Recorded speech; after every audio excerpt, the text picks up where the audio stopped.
Hey guys, it's Solo Kage FX, and we're gonna be doing just quite a bit of a little talk. So, more or less, I've been watching Boruto, and I've already watched Naruto, and the similarities within the show, I mean, clearly you can see them.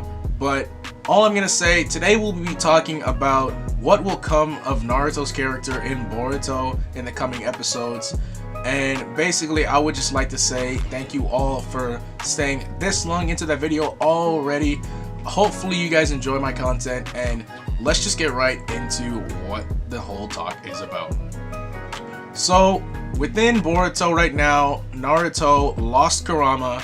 He no longer has the Nine Tails power, but he is currently using Sage Mode and other abilities to be strong enough to lead as Hokage. He already is strong enough to become and or lead as Hokage, but right now, with the coming impending threat of Code and the death of Ishiki, it really goes to show, like, without Kurama, when will, I mean, we believe that Naruto has plot armor, I mean, even still, but what will happen to Naruto? Like, will he become the Ten Tails Jinchuriki that Ishiki had, or will, you know, will he just be on the back burner? Like, as far as we know, Boruto's gonna have a time skip eventually, and I can't wait to see that. Hopefully, the way it works is Naruto trains Kawaki and Sasuke trains Boruto, and I believe that's how it's gonna go, knowing that he is his teacher anyways,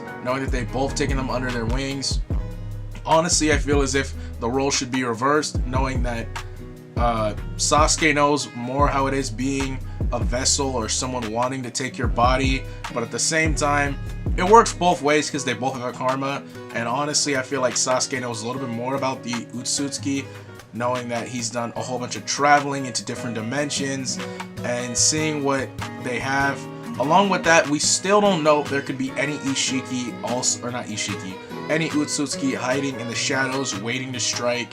Honestly, I believe there's a couple more that the series have in store, but more or less they're just going to be focusing on Code.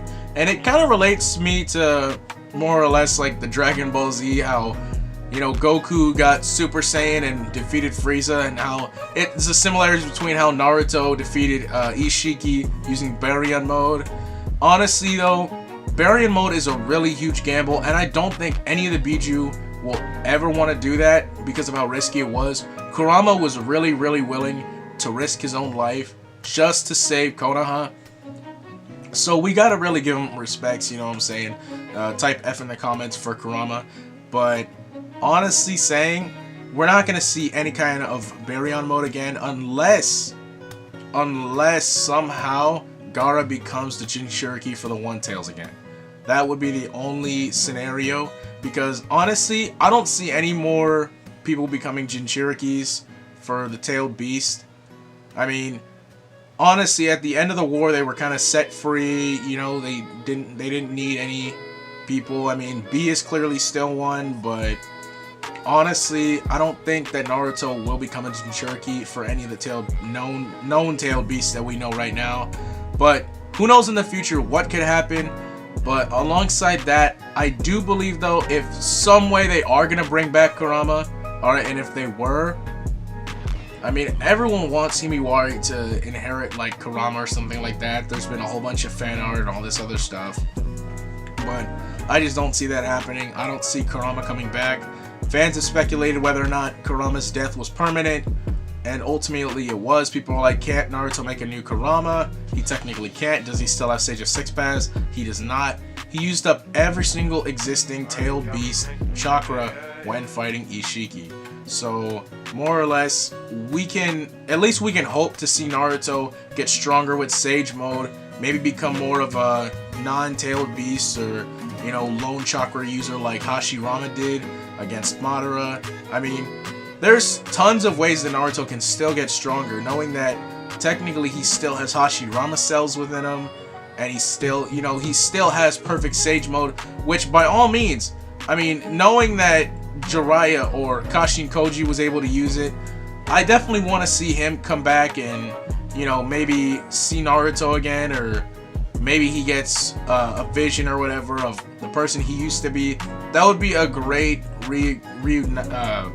reunion between the two, because honestly, fans are waiting for it, and I'm not gonna lie, Sasuke doesn't. He needs to get a new arm. He needs to get a new arm by now. He really does need to get a new arm, because with all this impending, crap going around in Konoha, I mean, with the rise of Code and Ida and these coming androids that Amato has made, honestly, for one, I feel as if they all have a shutdown code that Amato knows or has. And I mean, he was able to use it on Delta. Why didn't he unplug one in Code or Ida or any of the... I feel as if he does, but for the plot purposes, they'll possibly have it to where he didn't or never did, because he never imagined them being a threat or something like that. Honestly, though, I feel as if he is definitely not a trusted person that Konoha can trust. I mean, honestly, he did help in the Ishiki fight, but he wanted Ishiki gone.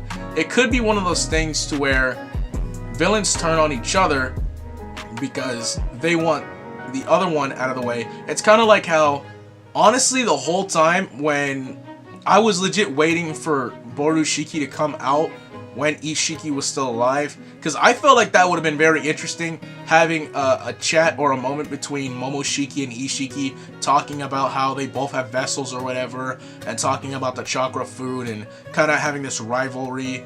I mean, Momoshiki was kind of a coward. He was kind of hiding in Boruto the whole time when Ishiki was out. Like, he knew that Ishiki was stronger than him. He's like, hey, I'm not coming out. I'm not coming out for nothing, because he knew he didn't want to get shit talked. And it's kind of like, honestly, we kind of did want to see and kind of have that moment. That would have been good, because it's like, these are two really good. It's like in Dragon Ball Z, how we really, eventually we did, but when we wanted to see Frieza and like Cell talk or something like that to each other, or how it would have been like if certain villains met each other. So honestly, all I'm gonna say is, as far as the whole Momoshiki-fication, I believe that Boruto's eye will play a key role. I mean, there is still an existing Utsutsuki that could help or more or less talk to Boruto more, and that was from Naruto the Last. I'm trying to remember his name, but I can't. And he was the one who basically talked about it, or Shiki talked about it to him. He's like, what did you help that kid, or what did you give that kid? And I forgot the Otsutsuki's name, but he's not gonna talk. And honestly, I believe as if everything will fall into place eventually when they make this new time skip. And I wonder what they're gonna title this series. I hope it's not gonna be called Boruto Shippuden, because that would be pretty bad. Hopefully they just call it Boruto Next Chapter, or Boruto New Chapter. I mean, honestly, who knows what they're gonna call the next series technically, but well, that's all I have to say for this talk. I mean, hopefully we see Naruto get a huge power up. Honestly, the one thing that I will say is that they nerfed him for a reason, and he's not gonna get stronger. That's just me personally thinking. If he does, though, one thing that I do see happening, I really do see happening, is him getting a new Sage Mode transformation. I honestly see him getting some kind of new Sage Mode transformation, you know, some way for him to get stronger without totally, you know, trumping the others and making it so that Boruto and all the others, you know, aren't getting the spotlight. Naruto's spotlight, I feel as if his peak was against Ishiki, and that's how it's gonna more or less stay. I mean, the fight alone was still amazing. I mean, watching Naruto kick Ishiki's ass in was hilarious. I'm not gonna lie. And the callbacks to when he did the same move on Sasuke. I mean, you gotta love them. You gotta love them as fans. You know what I'm saying? It's just kind of the nature of Naruto. But on top of that, thank you all for watching the video. This has been like a little solo Kage talk. I'll make this a series if you guys actually enjoy this. If this does good, I'll continue this, and I'll continue and talk about other topics as well. But thank you all for watching the video. If you enjoyed, make sure to go and like and go check out more of my content, because I have a lot more, you know, videos for y'all to see. So take care, and I'll see you guys in the next one. Solo Kage FX.